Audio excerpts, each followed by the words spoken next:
Dear students of class 10th English grammar, we welcome you in our board practice set 3 in which we have a topic preposition.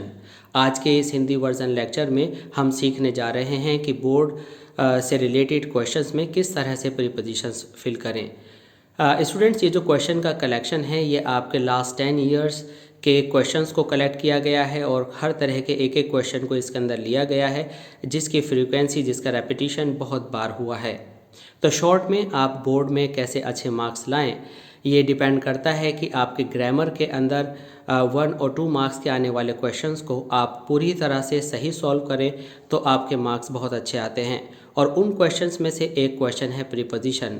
तो आइए आज शुरू करते हैं। Preposition किन particular prepositions को अगर आप लर्न कर लें और सीख लें तो बोर्ड के अंदर निश्चित रूप से इन्हीं में से जो क्वेश्चन हैं आपको मिल जाएगा और आपके अच्छे मार्क्स आ जाएंगे। Student, this is M Rahman and you are attending oracy classes of English language. Please to watch and observe all such type of lectures, please subscribe our channel ORAC classes of English language, and if you like our lectures please don't forget to subscribe, like and share. आइए शुरू करते हैं sentence number 1 से। हमारा पहला जो blank है वो बेस्ड है सेंटेंस नंबर 1 में। Sita has been suffering dash fever dash last night. तो यहाँ पर हमने 2 प्रीपोजिशंस फिल की हैं और वो जो यहाँ पर हमने फिल किया है वह ऐसी प्रीपोजिशंस हैं जो एग्जामिनेशन में लगभग हर साल रेपिटेशन में देखी गई हैं। तो जब भी आपको वर्ड सफरिंग दिया गया हो, जब भी आपको वर्ब सफरिंग दी गई हो, आपको फ्रॉम लगाना है। और प्रेजेंट परफेक्ट और प्रेजेंट परफेक्ट कॉन्टीन्यूअस, इसी तरह से पास्ट और फ्यूचर में भी आप परफेक्ट और परफेक्ट कॉन्टीन्यूअस में सिंस और फॉर लगाते हैं। सिंस आप उस समय लगाते हैं जब आपका सिंस के बाद कोई ऐसा टाइम दिया गया हो जो प्लूरल में चेंज नहीं हो सकता हो। आमतौर से सिंस के बाद ऐसा कहा जाता है कि निश्चित टाइम अगर है तो सिंस लगाते हैं और अनिश्चित टाइम है तो फॉर लगाते हैं। स्टूडेंट्स, हम आपको यहाँ पर बता दें कि सिंस आप पॉइंट ऑफ टाइम से पहले और फॉर पीरियड ऑफ टाइम से पहले लगाते हैं। आप एक आसान तरह से ऐसे भी समझ सकते हैं, सिंस का यूज़ वहाँ पर किया जाता है जहाँ पर जिस टाइम का प्लूरल फॉर्म नहीं बन सकता, जैसे since last night, since 1992, since Monday, since midnight. और फॉर वहाँ लगाते हैं जहाँ पर सिंगुलर तो होता है लेकिन उस सिंगुलर का प्लूरल भी बन सकता है, जैसे for a day, for 2 days, for 3 days, for a week, for 2 minutes। तो जहाँ पर जिस सिंगुलर का प्लूरल बन सकता है तो सिंगुलर और प्लूरल दोनों से पहले आप फॉर लगाते हैं। इसके बाद हम आते हैं अपने एग्जाम्पल नंबर 2 पर। एग्जाम्पल नंबर 2 में है द सोल्जर्स फॉट विथ करेज। तो आपको लर्न कर लेना है fought with courage. Fought with courage, fought के साथ विथ आएगा करेज के लिए। इसी तरह से पहले एग्जाम्पल जैसा आपके पास तीसरा एग्जाम्पल है, it has been raining morning Sunday 12 o'clock। ये वो सारे टाइम हैं जिनके जनरली हम प्लूरल फॉर्म नहीं बनाते हैं, इसलिए हम यहाँ पर सिंस का यूज़ करेंगे।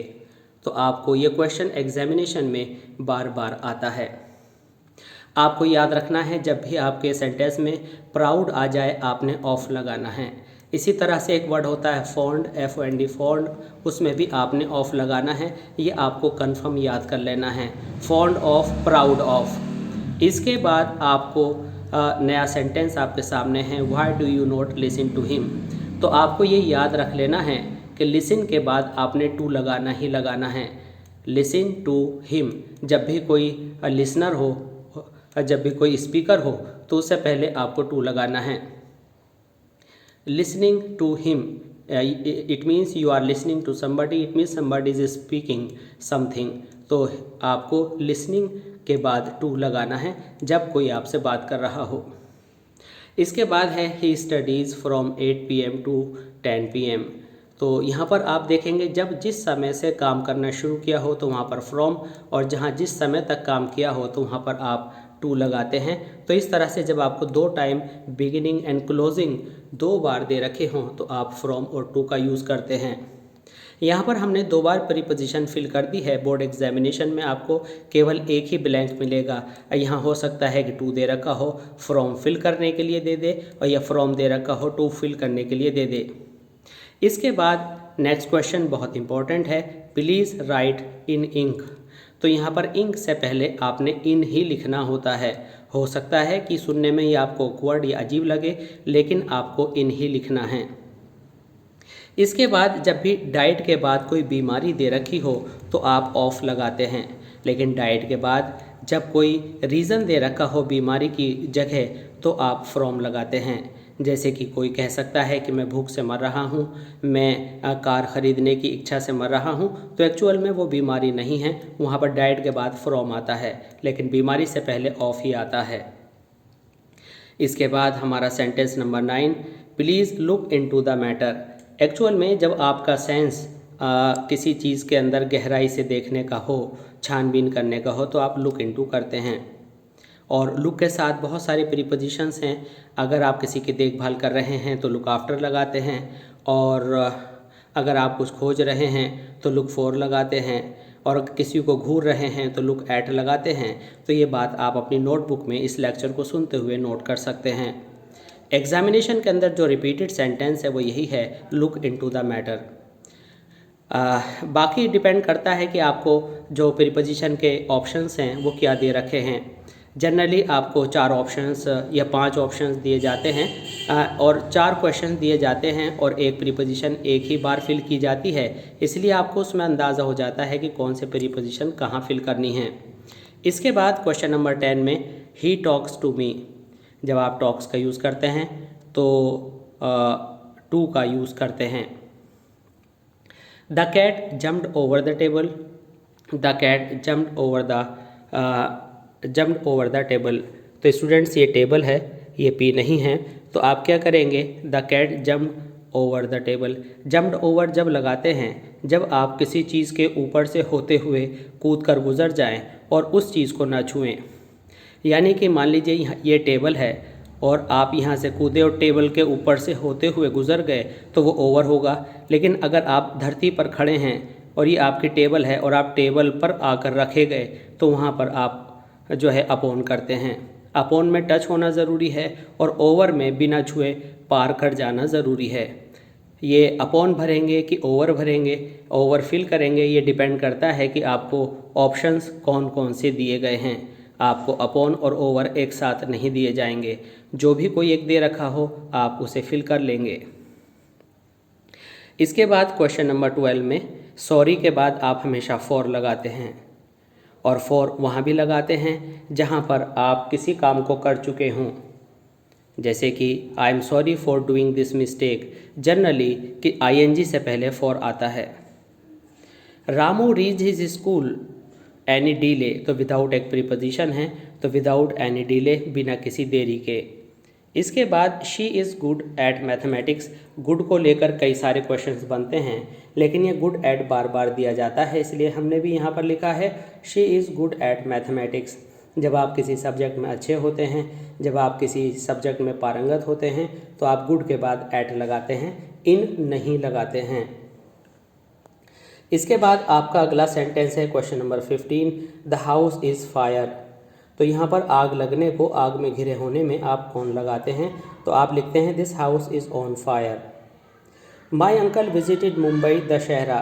तो यहाँ पर दशहरा में आपने मुंबई विजिट किया, तो यहाँ पर इन नहीं लगाएंगे, वो एक ड्यूरेशन होता है, इसलिए आपने ड्यूरिंग लिखा। My uncle visited Mumbai during Dussehra. During एक प्रीपोजिशन होती है। यहाँ पर इसी तरह से आपका question number 17, ghee is made from milk. Students आप मिल्क मेड को लेकर के कुछ जानकारी नोट कर लीजिए अपनी नोटबुक में। मेड के बाद आप फ्रॉम लगाते हैं जिस समय कोई एक प्रोडक्ट बना किसी दूसरे प्रोडक्ट से और वह प्रोडक्ट जो फाइनली बना हुआ प्रोडक्ट है उसमें दिखाई नहीं दे रहा हो, तो वहाँ पर फ्रॉम लगाते हैं। उदाहरण के तौर पर अगर दूध से घी बना तो घी के अंदर दूध दिखाई नहीं दे रहा होगा, यानी दूध बदलकर घी बन गया है और दूध का कहीं नामो निशान नहीं है, तो वहाँ फ्रॉम लगाते हैं। लेकिन अगर आप कहें this table is made dash would, तो आप ऑफ लगाएंगे, क्योंकि टेबल में, चेयर में वुड दिख रही होगी। तो जब वह पदार्थ जिससे कोई चीज़ बनी है दिखता है तो ऑफ लगाते हैं, और जब नहीं दिखता तो आप फ्रॉम लगाते हैं। इसी तरह से चार्ज्ड है हमारे पास। चार्ज्ड में कुछ अलग बात आपको याद रखनी है। अगर चार्ज्ड वर्ब के तौर पर यूज़ हुआ है, चार्जिंग, चार्ज, चार्ज्ड, तो आप विद लगाते हैं। यहाँ पर चार्ज का मतलब है आपको कोई इल्ज़ाम लगाना, कोई गिल्टी ठहराना, कोई दोष साबित करना। लेकिन अगर चार्ज नाउन की तरह से यूज़ हुआ है तो आप ऑफ लगाते हैं। तो चार्ज ऑफ मर्डर, तो चार्ज नाउन है तो ऑफ मर्डर, और अगर वर्ब की जगह पर है तो विद लगाते हैं। जब कोई भी आप टूल, हथियार, कोई भी औजार यूज़ करते हैं तो विद लगाते हैं। इसी तरह से हमारा सेंटेंस है I want a pen to write, तो पेन जो है हमारा टूल है, टीचर्स का टूल है, स्टूडेंट्स का टूल है, तो इसलिए इसमें विद लगाया जाएगा। प्रीपोजिशन लास्ट में जब आती है तो स्टूडेंट्स चौंक जाते हैं और उनको समझ नहीं आता कि यहाँ भी क्या कोई प्रीपोजिशन आ सकती है। Yes, of course you can use any preposition in the ending of the sentence.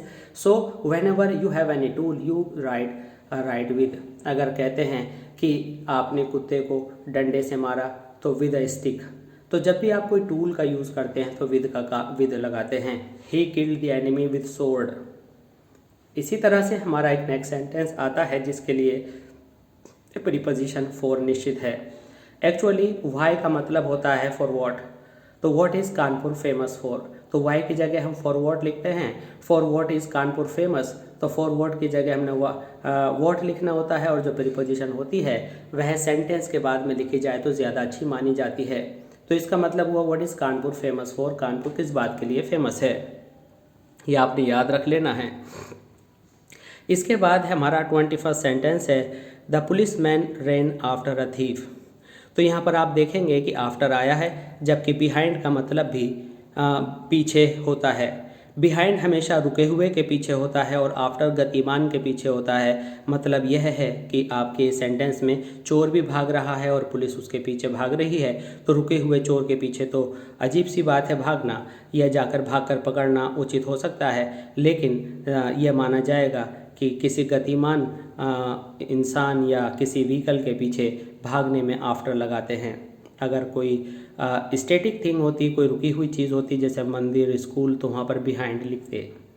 Agree के बाद टू लगाते हैं, और अग्री के बाद टू जब लगाते हैं जब कोई मैटर, कोई नॉन ऐसा कह सकते हैं कि जब कोई ऐसी बात होती है जो एब्स्ट्रैक्ट होती है, जिसे आप देख नहीं सकते। जैसे I agree to your proposal, proposal जो है आपका एक एब्स्ट्रैक्ट नाउन है। अगर आपका कोई पर्सन होता आई अग्री तो फिर विद लगाते, I agree with you. Next sentence 23rd में I do not pay attention to him, attention के बाद हमेशा टू आता है। अवेयर के बाद हमेशा ऑफ आता है, आप याद रख लीजिए, he was aware of danger. इसी तरह से एब्सेंट के बाद हमेशा फ्रॉम आता है, he was absent from the class. Next sentence he did not do that in spite of my request. तो ये जो हमारा प्रीपोजिशन है इन स्पाइट ऑफ, कई बार स्टूडेंट्स इसे मिस कर जाते हैं और उनको ये पता होता है कि केवल एक वर्ड वाले प्रीपोजिशन ही होते हैं, ये दो वर्ड वाली कोई नई चीज़ आ गई है। तो हमेशा याद रखिए in spite of, because of, due to, for the sake of, ये फ्रेज प्रीपोजिशंस हैं, ये एक से ज़्यादा वर्ड्स में आती हैं। इसी कैटेगरी में इंस्टेड ऑफ भी होता है। तो इन स्पाइट ऑफ का मतलब होता है के बावजूद, इंस्टेड ऑफ का मतलब होता है के स्थान पर, तो इन्हें आप याद रख लें। सरप्राइज्ड के बाद एट आता है, और इल आ जाए तो आप विद लगाते हैं। हमें आदत होती है कि सफरिंग के बाद फ्रॉम देखते हैं तो हम ये समझ लेते हैं कि हर बीमारी के वर्ड के बाद हमें फ्रॉम लगाना है, नहीं, इल के बाद विद आता है और सफरिंग के बाद फ्रॉम आता है, ये आपको याद रखना है। I have a passion for science, passion के बाद हमेशा फॉर आता है। आपको पूरा सेंटेंस याद करने के बजाय आपको लर्न करना है कि जहाँ भी पैशन आ जाए, पैशन के बाद फॉर आएगा। इसी तरह से I have bought this book for 20 rupees, ना कि इन 20 रुपीज़। आपने पैसे दिए और पैसे देकर माल लिया, तो ऐसे एक्सचेंज में फॉर आता है। और मैं आपको बता दूं कि एट जब लगाते हैं जब आप किसी चीज़ का कोई रेट बताएं। सपोज़ कीजिए milk is sold at 60 rupees पर केजी, तो जब पर की बात आ जाए, प्रत्येक की बात आ जाए तो आप एट लगाते हैं। अर्थात जब दर बताई जाए, रेट बताया जाए तो आप एट लगाते हैं, लेकिन जब आप बिना मोल भाव के पैसे दिया और माल लिया तो आप फॉर लगाते हैं। इनवाइटेड के बाद हमेशा टू आता है। He was invited to dinner. Smoking injurious to health, injurious के बाद हमेशा टू आता है, ये आपने याद रखना है। डिफरेंट, जब भी वर्ड आ जाए डिफरेंट के बाद हमेशा फ्रॉम आता है, आप इसे को अच्छे से याद कर लें। Water is necessary for life, necessary के बाद फॉर लाइफ आता है। यहाँ पर आप के पास दूसरे कुछ क्वेश्चंस हैं। Question number 35, the army marches on it's stomach. तो जब आर्मी मार्च करती है तो पेट के बल लेट कर करती है, तो इसलिए यहाँ पर ऑन लगेगा, ये बिल्कुल आप कंफ्यूज ना हो। नेक्स्ट है somebody is knocking at the gate, हमेशा याद रखिएगा जब नॉक जो है वर्ब की जगह पर यूज़ हो रहा हो तो आप एट लगाते हैं, जब नॉक आपका नाउन की तरह से यूज़ हो रहा हो तो आप ऑन लगाते हैं। Suppose there is a knock on the gate, यानी देर इज़ अ नॉक, आ आता है नाउन से पहले, नॉक हो गया आपका नाउन, तो इसलिए क्या होगा, तो यहाँ पर हो जाएगा नाउन और नाउन के बाद आपका ऑन आता है, नॉक ऑन, और जब नॉक वर्ब हो तो आप एट लगाते हैं। इसी तरह से एक और कंसर्न सेंटेंस है, he is laughing at me. अगर आप लाफ के बाद एट लगाते हैं तो उसका मतलब होता है मजाक उड़ाना, दिल दुखाना, किसी की कमी निकालना, लेकिन जब आप लाफ ऑन लगाते हैं तो प्यार से हंसना होता है। ये सेंटेंस के सेंस देखकर आप पिक कर लेंगे। सेटिस्फाइड के बाद हमेशा विद लगाते हैं, they are satisfied with your answer.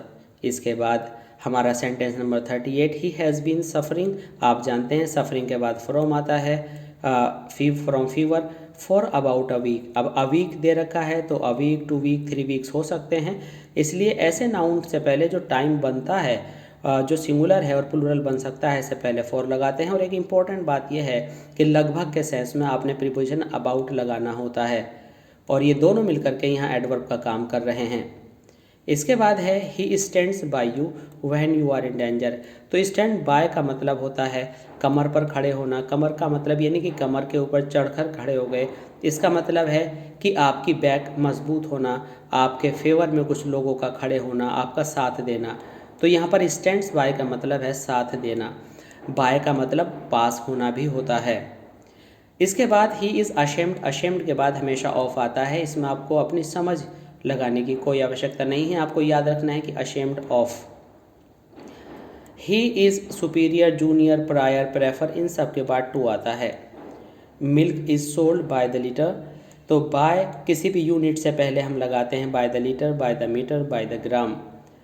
इसी तरह से और बहुत सारे प्रीपोजिशंस हैं जो आप हमारे दूसरे लेक्चर्स में देखेंगे, एंड मैं उम्मीद करता हूं कि आप इन प्रीपोजिशंस को इस तरह से याद करेंगे, जैसे कि suffering from, since last night, proud of, listen to, from 8 to 10 PM। तो डेफिनेटली इनमें से आपको बोर्ड एग्जामिनेशन में क्वेश्चंस मिल जाने हैं। ये सारे एग्जाम्पल्स आप याद कीजिएगा, फिर सारे क्वेश्चंस लिखिएगा, फिर उन्हें फिल कीजिएगा, और ये प्रक्रिया, ये प्रोसेस आपको जब तक करना है जब तक आपके सारे आंसर्स सही नहीं आ जाते हैं। आई होप कि बोर्ड एग्जामिनेशन तक ये क्वेश्चंस बहुत इम्पोर्टेंट साबित होने वाले हैं आपके लिए। अगर आपको हमारा ये लेक्चर पसंद आया हो तो प्लीज़ लाइक करना मत भूलिएगा, और शेयर करना मत भूलिएगा, और हमारे चैनल और ऐसी क्लासेस ऑफ इंग्लिश लैंग्वेज को सब्सक्राइब ज़रूर कीजिएगा। धन्यवाद।